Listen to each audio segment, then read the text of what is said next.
वक्फ board bill आज लोकसभा में पास होगा। इस वक्त की बड़ी खबर, केंद्रीय मंत्री किरेन रिजिजू इस बिल को पेश करेंगे। तो सूत्रों के अनुसार केंद्र सरकार वक्फ बोर्ड में सुधारों के लिए 2 बिल संसद में लाएगी।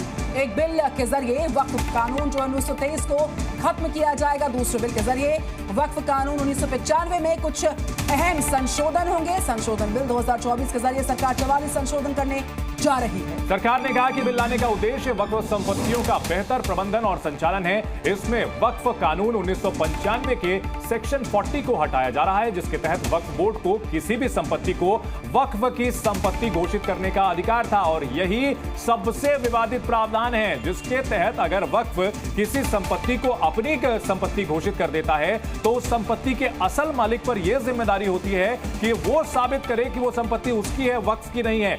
यानी ये पूरी तरह से मनमाना अधिकार है और इसके चपेट में कई मुस्लिमों की संपत्तियां आई हैं। लेकिन इसके साथ साथ कुछ दिनों पहले तमिलनाडु में एक पूरे गांव को, जिसमें कि कई मंदिर थे, एक पुराने गांव को भी वक्फ की संपत्ति घोषित कर दिया गया था।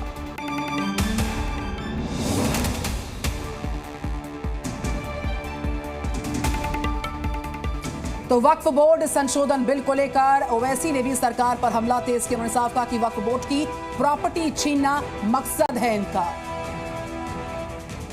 मुसलमानों के मस्जिदें हैं, दरगाहें हैं, जहां पर हिंदुत्व की ऑर्गेनाइजेशन आरएसएस बोलती कि नहीं है वो, तो ये अमेंडमेंट्स आने का मकसद एक ही है कि एक तो वक्फ प्रॉपर्टीज को छीन लिया जाए, दूसरा फ्रीडम ऑफ रिलीजन के खिलाफ काम कर रहे हैं, और डिस्प्यूट अगर है तो जुडिशरी डिसाइड करेगा, एग्जीक्यूटिव कैसा करेगा। तो ये चीजें हैं जिसका हम अपोज करते हैं इसको। वहीं बीजेपी नेता मुख्तार अब्बास नकवी ने कहा कि यह संशोधन बिल वक्फ और वक्त दोनों की जरूरत है। वक्फ व्यवस्था को, वक्फ के सिस्टम को टच मी नॉट, मतलब आप छू नहीं सकते, छुई मुई है। अरे भाई, हर जो समावेशी सुधार है उस पर सांप्रदायिक वार की जो आपकी सनक है वो न तो मुल्क के लिए बेहतर है और न मजहब के लिए बेहतर है।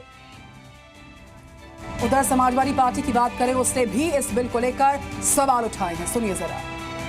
वक्फ संपत्ति हिंदुस्तान में बहुत है और दिल्ली में भी बहुत सी प्रेस्टिजियस बिल्डिंग्स वक्फ संपत्तियों पर खड़ी हैं। वक्फ के अंदर हिंदुस्तान में लगभग 9.5 लाख एकड़ जमीन है। हमारी इन सरकारों का उस पे दांत है और उसको किसी ना किसी तरीके से खत्म करना चाहती है। वहीं all India Muslim personal law board समेत तमाम मुस्लिम धर्मगुरु इस संशोधन बिल का विरोध कर रहे हैं।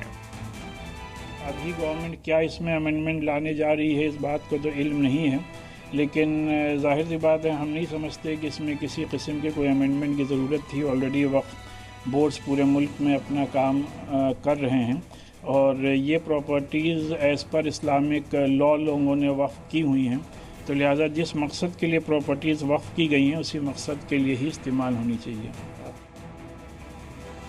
तो वक्फ बिल आज लाने की उम्मीद है और आज लाएगी सरकार। इसको लेकर के मुस्लिम संगठन और तथाकथित सेक्युलर दल जो हैं वो विरोध प्रदर्शन पर उतारू हो गए हैं। लगातार यह आरोप लगा रहे हैं कि सरकार की नीयत साफ नहीं है। वहीं बीजेपी की ओर से यह कहा जा रहा है कि वक्फ बिल लाना, ये वक्फ और वक्त दोनों की जरूरत है। इसमें जो विसंगतियां हैं वो बदली जाएंगी, वो दूर की जाएंगी। तो आपको बता रहे हैं ग्राफिक्स के माध्यम से ये तारीख कितनी खास है। 5 अगस्त 2020 की बात करें, अयोध्या में भूमि पूजन हुआ। 5 अगस्त 2024 वक्फ बोर्ड संशोधन बिल, और साथ ही साथ ये तारीख इतनी अहम क्यों हो जाती है हम आपको बता रहे हैं। तो अगस्त के महीने में कई बड़े फैसले लिए हैं सरकार ने और इसी को लेकर के ये कहा जा रहा है, क्योंकि 5 अगस्त 2024 को ही ये चर्चा हुई थी और ये खबर आई थी कि वक्फ संशोधन बिल को मंजूरी दे दी गई है। इसी वजह से 5 अगस्त की तारीख को बहुत खास माना जा रहा है। तो वक्फ बोर्ड के अधिकारों में कटौती की जाएगी। जो असीमित अधिकार दिए गए हैं, जिसके दायरे में वो किसी की भी संपत्ति को अपना बता सकते हैं, इन नियमों में बदलाव किया जाएगा और इसको लेकर के आज संशोधन बिल आने की उम्मीद है। तो 1995 की धारा 40 जो है उसको हटाया जाएगा। वक्फ कानून जो 1923 का है वो खत्म हो जाएगा। इसके अलावा संपत्तियों का जो अवैध कब्जा है वो रुकेगा। संपत्तियों का बेहतर प्रबंधन किया जाएगा। इसके अलावा वक्फ बोर्ड में गैर मुस्लिम भी होंगे और महिलाएं भी अपना प्रतिनिधित्व निभाती नजर आएंगी। तो बड़ा विवाद, बड़ा सियासी घमासान छिड़ सकता है। वक्फ बोर्ड के पास लाखों करोड़ों की संपत्तियां हैं, लेकिन इसमें से कई संपत्तियां ऐसी भी हैं जो कि कब्जा की गई हैं और इसी को लेकर के आज बिल आ सकता है। जी न्यूज़।